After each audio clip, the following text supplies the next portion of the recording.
Tu ushauri tu kwa klabu ya Yanga, kitambaa kisogombanisha wachezaji. Kitambaa Yanga nyuma walionekana kwenye ligi kuu umecheza.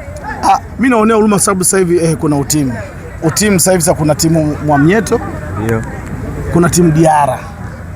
Sasa hii itakuja kuua timu yetu ya Yanga. Ukiongea hivyo unamaanisha nini? Hatutaki utimu. Mtanzania mwenzenu msimtukane.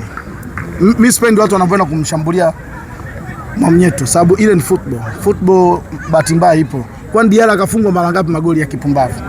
Mengi tena mara nyingi. Mbona hawajaje kuongea hivyo? Kwa nini Mwamnyeto kufanya lile kosa ndo maneno yanakuwa mengi? Watanzania tupendaneni, tuacheni wivu. Watanzania tuzidishe upendo, tuacheni wivu. Kwa mechi ya juzi ile ya Yanga, unaamini makosa ni ya nani? Kwa sababu kuna watu wengi wanamlaumu Mwamnyeto na kuna wengine wanamlaumu Diara kutokana baada ya yeye kutoka goli zikazidi kumiminika. Diara ishafungwa goli katikati ya uwanja. Mbona Mwamnyeto akukasirika?